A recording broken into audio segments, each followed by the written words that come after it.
Zara stood at the edge of the observation deck, her silver eyes watching the blue planet below. Earth looked so peaceful from space, but she knew better. The humans down there were dangerous in ways her people had never imagined.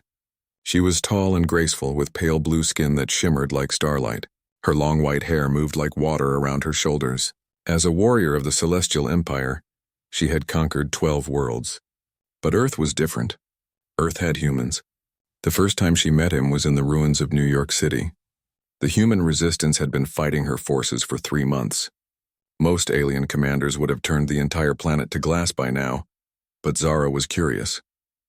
These humans kept fighting even when they should have given up. His name was Jack Stone, and he was nothing special to look at. Average height, brown hair, green eyes that looked tired but never gave up hope. He wore the same dirty clothes as the other rebels, and carried an old rifle that should not have been able to hurt her advanced soldiers. But when he looked at her across that broken street, something changed. Her heart beat faster in her chest. No enemy had ever made her feel this way before. "You must be their leader," Jack said, not showing any fear even though she stood 8 feet tall in her combat armor. "I heard you were beautiful." They were right. Zara felt heat rise in her cheeks. No one had called her beautiful in centuries. Her people valued strength above all else, and she had been trained to be a perfect weapon since childhood. "I am Commander Zara of the 3rd Fleet," she replied, her voice steady despite the strange feelings inside her. "You will surrender now, or I will destroy this entire city." Jack smiled, and that smile did something to her defenses that no weapon ever could. "Sorry, but we don't do surrender. It's not really our thing." The battle that followed was unlike anything in Zara's experience. Her soldiers were faster, stronger, and had better weapons. But the humans fought with something her people had forgotten: hope mixed with desperation. They protected each other, sacrificed themselves for strangers, and never stopped believing they could win. And Jack was in the center of it all, somehow always where the fighting was worst. She watched him save a child from falling debris, then turn and fire at her troops without missing a beat. When one of her energy blasts knocked him down, he got back up and kept fighting.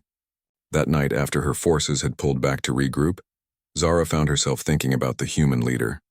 She had studied their military files, but the reports told her nothing about the man who could make his people fight impossible odds with smiles on their faces.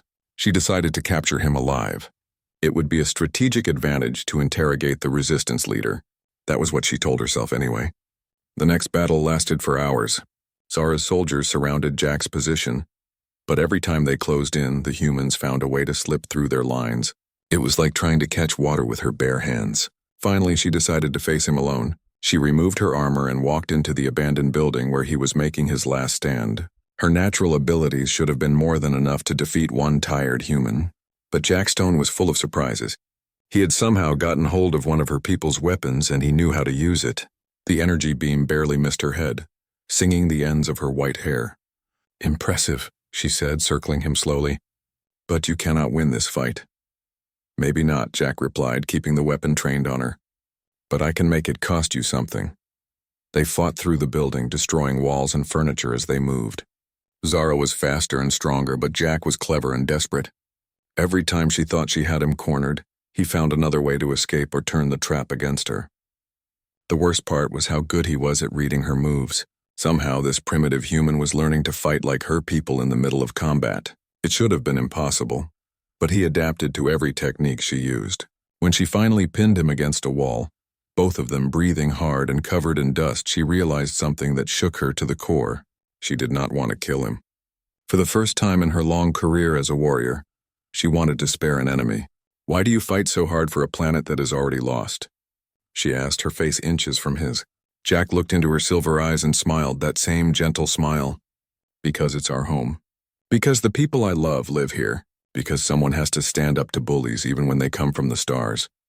Something broke inside Zara's chest when he said those words. She had spent her whole life taking homes away from other people, and she had never once thought about what that meant to them.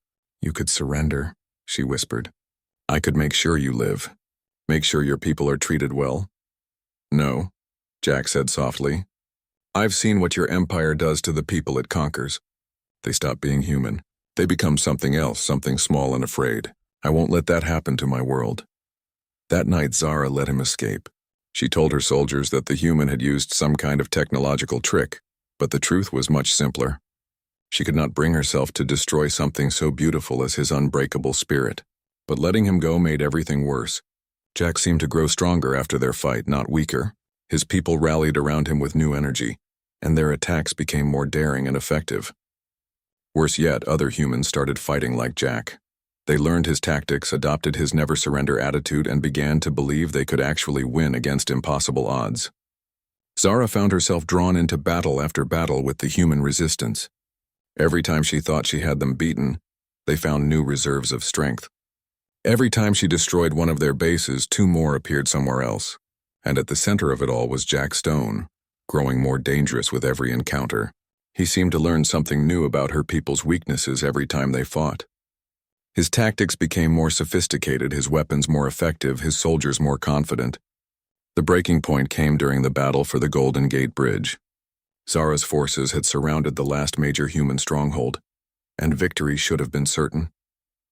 But Jack had set a trap that turned her own weapons against her fleet. As her command ship crashed into the bay, Zara realized the terrible truth. By fighting Jack Stone, by pushing him to his limits again and again, she had created the one thing that could defeat her people, a human who understood both war and hope in equal measure. The last time they met face to face was in the ruins of her crashed ship. Jack had come alone just as she had that first day, but everything was different now. Her empire's fleet was broken, her soldiers were retreating, and Earth's resistance had become something that would spread to other worlds. "Why?" she asked him, not bothering to reach for a weapon. "Why did you keep fighting when you should have died a dozen times over?" Jack sat down across from her, looking tired but victorious. "Because you taught me something important, Zara. You showed me that strength isn't about being the biggest or having the best weapons. It's about refusing to give up on the things that matter."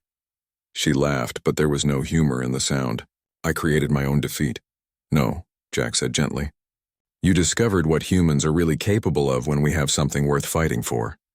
Your people forgot that a long time ago, didn't they? They became so focused on conquering that they stopped remembering why conquest mattered in the first place." Zara looked at this remarkable human who had somehow defeated an interstellar empire with nothing but courage and hope. She had tried to crush him, tried to break his spirit, tried to prove that her people's way was stronger. Instead, he had grown stronger with every challenge, had turned every defeat into a lesson, had made his entire species more dangerous simply by refusing to surrender. As Jack Stone walked away from the wreckage of her ship, Zara finally understood why her empire would fall. They had forgotten the most important truth in the universe, that some things are worth any sacrifice to protect, and humans had just reminded the galaxy what that looked like. She tried to defeat him, but he only grew stronger, and in growing stronger, he had made all of humanity stronger too. Now that strength would spread to every world her people had conquered, and the age of the Celestial Empire was coming to an end. The irony was not lost on her.